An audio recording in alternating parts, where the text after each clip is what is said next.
அல்லாஹ்வுடைய இந்த உபதேசங்களை கேட்டு கலைத்தால் இந்த சபைக்குரிய ஒரு முழுமையான கூலி நமக்கு அல்லாஹ் தருவான். அன்பானவர்களே, குர்ஆனிலே ஏராளமான உபதேசங்கள் உண்டு. ஆனால் இப்போது நான் சொல்ல போகிற இந்த வசனம் உண்மையிலே நம்முடைய உள்ளத்திலே ஆழமாக அழுத்தமாக பதிய வேண்டிய மிக முக்கியமான வசனம்.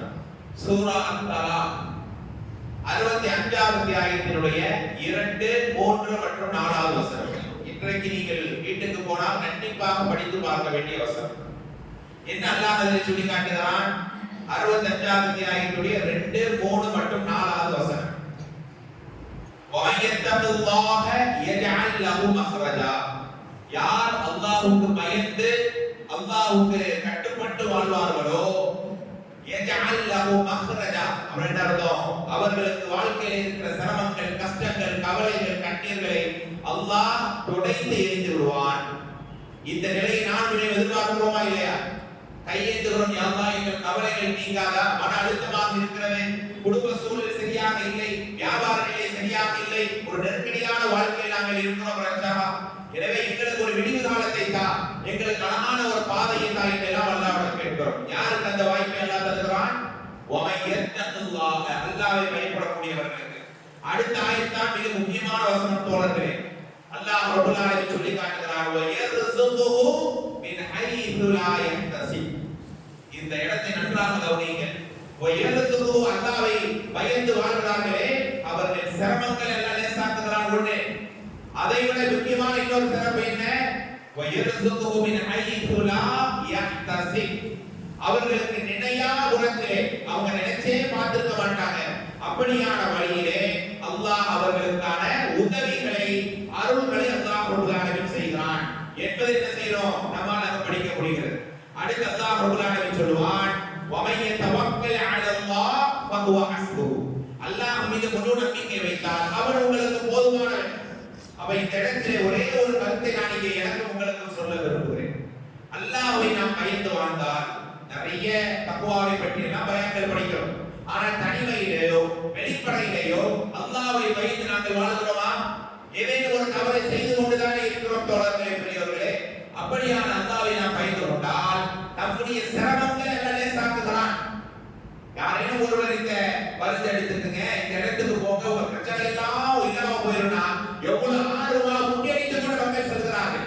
ஆனா அல்லாஹ் சொல்றான், என்னை பயந்து என் தூதருடைய வழியை நீ நடந்து வாழ்ந்தால் உனக்கு சிரமங்கள் லேசாக்குகிறேன். அது மட்டுமல்ல, வயர்ஸுகுஹு மின் ஹைது லா யஹ்தசிப். நினையா புறத்தில் நினைச்சே பார்த்திருக்க மாட்டீங்க. தொழுது துஆ கேட்பீங்க, யா அல்லாஹ் எனக்கு செல்வத்தை கொடு, பரக்கத்தை கொடு, ஆயுளை கொடு, ஆரோக்கியத்தை கொடு, நிம்மதியான தூக்கத்தை கொடு, நல்ல இருப்பிடத்தை எல்லாமே கேட்கிறோம். மாஷா அல்லாஹ், அல்லாஹ்ட்ட ஒரு வகையான உதவியை கேட்கிறோம். ஆனால் சில நேரம் உண்மையான மூமின்கள் அல்லாஹ் என்ன செய்ய நீங்க நினைச்சே பார்த்திருக்க மாட்டீங்க, அல்லாஹ் உங்களுக்கு ஒரு உதவியை செய்வான், உங்களுக்கு ஒரு அருள் வளங்களை அல்லாஹ் உண்டாக்கி தருவான். இது மூமின்களுக்கு மட்டுமே அல்லாஹ் தரக்கூடிய ஒரு சிறப்பு. அப்படியான சிறப்பை நாங்கள் தெரிந்தோ தெரியாமல் அல்லாஹ் எங்களுக்கு தந்து கொண்டுதான் இருக்கிறான். நாங்கள் உணர்வதில்லை. எங்களுக்கு நோயே இல்லை நாம் நினைச்சிட்டு இருக்கிறோம். அல்ஹம்துலில்லாஹ், அல்லாஹ் அப்படியே வைக்கட்டும்.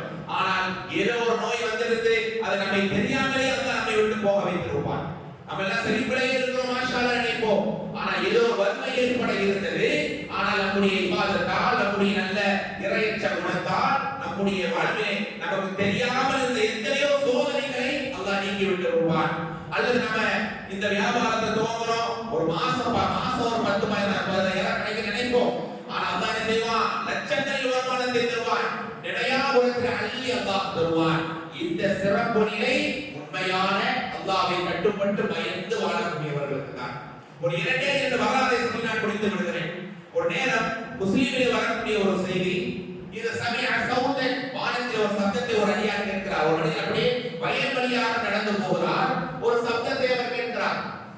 அப்படி கேட்கிற நேரம் என்ன செய்து, இஸ்தி அதியகத ஃபுலான், இன்னவருடைய தோட்டத்திற்காக மழையை நீ கொண்டு, ஒருத்தர் பெயரை சொல்லி அவருக்காக மழையை நீ கொண்டு அப்படின்னு ஒரு வார்த்தையை சவுண்ட கேட்கிறார். சொன்ன உடனே மேகம் கரண்டு இருந்து வருகிறது, அப்படியே மழை அப்படியே ஜோடு பெய்யுது, வேகமா பெய்யுற மழை அப்படியே ஒரு வயல் வழியை நோக்கி அந்த தண்ணீர் அப்படியே சென்று கொண்டு இருக்கிறது. அப்படியே அந்த வயலை எதிர்நோக்கி அதை ஃபாலோ பண்ணி அவர் போறார். சவுண்ட் கேட்டார் இல்லையா, அவர் அப்படியே போறார். கொஞ்ச தூரம்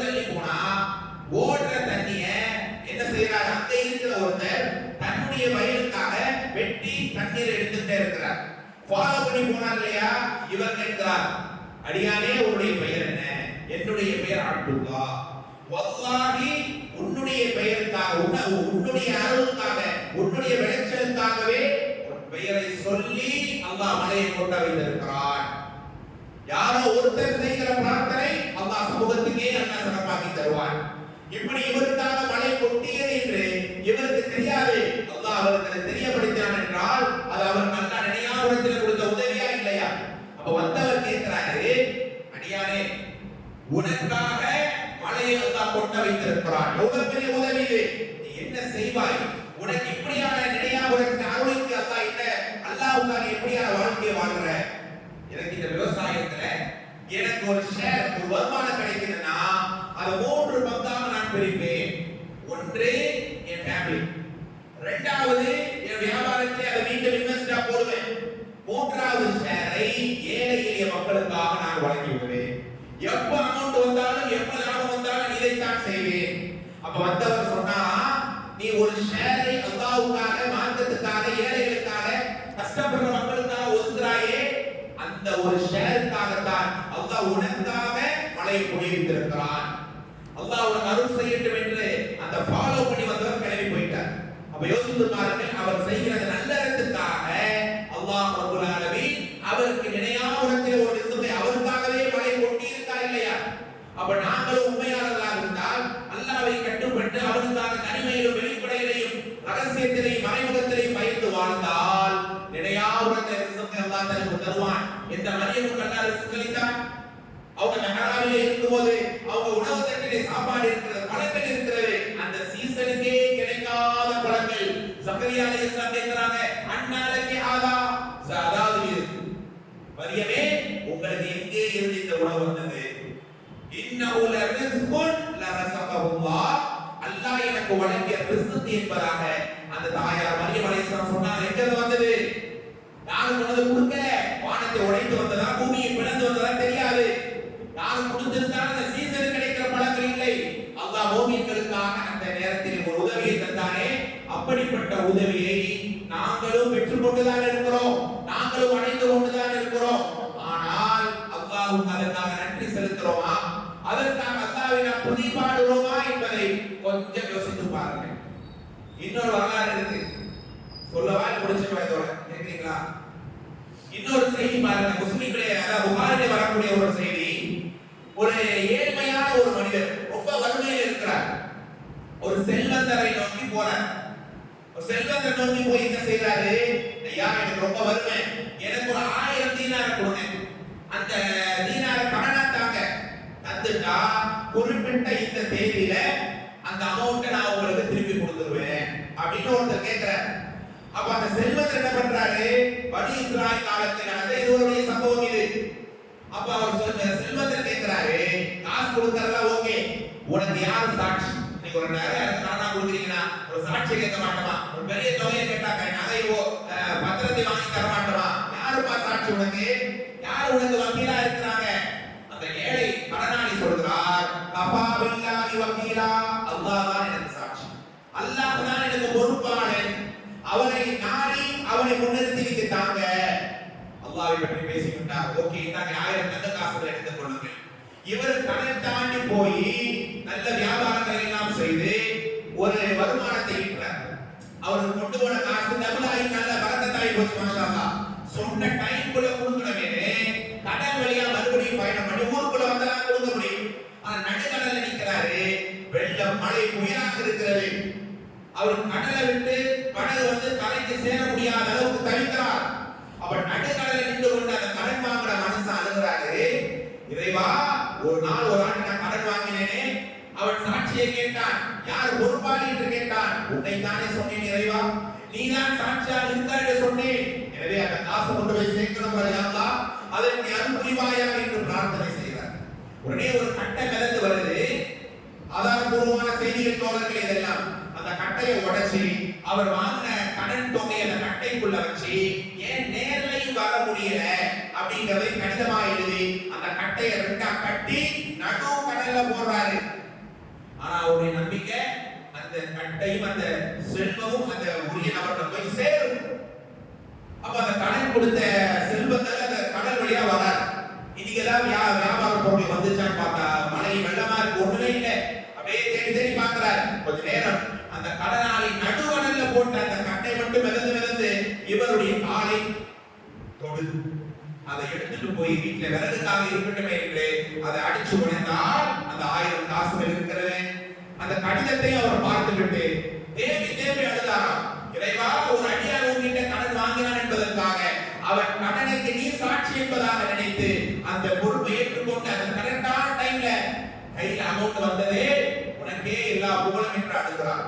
இந்த கடன் கொடுத்தா கடன் வாங்கினார் பாருங்க, அவர் மனசு சரியில்லை, காசு போய் சேர்ந்துச்சா இல்லையான்னு அதே குழப்பத்தில் இருந்து பிறகு சூழல் சரியான பிறகு மீண்டும் அந்த கடன் தொகையை எடுத்துக்கொண்டு எங்க வராது, கடன் கொடுத்தாங்க இல்லையா அவர்கிட்ட வர, இந்த மாதிரி கடன் வாங்கின உங்கள்கிட்ட மீண்டும் நான் அந்த கடனை கொடுக்க விரும்புறேன்னு 1000 தீனாரை கொடுக்கும் போது அந்த கடனாளி கடன் கொடுத்தவர் கோபப்படுகிறார். யாரை சாட்சியாக போயிருக்காங்க? அல்லாஹ்வினானே. அப்படியானால் எனக்கு நடுவரல போட்ட அந்த விரல் கட்டை வைத்திருந்த காசு அன்றைக்கே எந்த நாளை சாட்சியாக்கினாயோ, எந்த நாளை வாக்களித்தாயோ அன்றைக்கே என் கையில காசு வந்தாச்சு.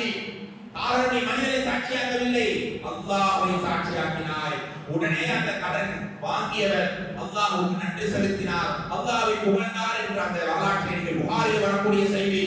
அப்படியானால் தோழர்களே, நடுவரல்ல போட்ட அந்த காசு அவருக்கு போய் சேர்ந்தது என்றால் இது மறைவான அல்லாஹ் அவருக்கு தந்த நேர்மைக்காக, ஒரு ஆள்கிட்ட வாங்கின காசை நம்ம கொடுக்கணும்னு நினைச்ச அந்த இறையச்ச உணர்வுக்காக அல்லாஹ் தந்த பரிசா இல்லையா? அப்படிதான் தோழர்களே, வகான ஹக்கன் அலைனா நஸ்ருல் முஃமினீன். மூமின்களாக நீங்கள் வாழும்போது அல்லாஹ் உங்களுக்கு மறைவான நீங்க நினைச்சிடாத ஒன்றை கேட்டா அல்லாஹ் 10 கொடுப்பான். அப்படிப்பட்ட வாழ்வை அவன் நபிமார்களுக்கு தந்தான், நல்லோர்களுக்கு தந்தான், சஹாபாக்களுக்கு தந்தான். நாங்களும் இந்த வசனத்தின்படி உண்மையான முத்தகீன்களாக வாழ்ந்தால் அல்லாஹ் நமக்கு சிரமங்களை லேசாக்கி விடுறான், நினையாவிடத்தில் உதவிகளை தருகிறான். எப்போ நம்மோட அல்லாஹ் இருப்பான். இந்த மூன்றும் எங்களுடைய வாழ்க்கையில் இருந்தால் நம்மை விட பாக்கியசாலிகள் யாரும் கிடையாது தோழர்களே. 65ஆம் அத்தியாயம் 2, 3 மற்றும் 4வது ஆயத்தை நாம் படிப்போம். அல்லாஹ் எனக்கும் உங்களுக்கும் எல்லா சிரமங்களை நீக்கி நினையாவிடத்தில் உதவிகளை தந்து அல்லாஹ்விலே தவக்கல் வைத்து நாளை மறுமையிலே அல்லாஹ்வுடைய ரசூலோடு சொர்க்கத்தில் இருக்கிற உயர்ந்த பாக்கியத்தை அனைவருக்கும் ஒவ்வொருவருக்கும் அல்லாஹ் தந்த அருள் புரிவானாக. வாஹிர் தஅவானா அல்ஹம்துலில்லாஹி ரப்பில் ஆலமீன். அஸ்ஸலாமு அலைக்கும் வ ரஹ்மத்துல்லாஹி வ பரகாத்துஹு.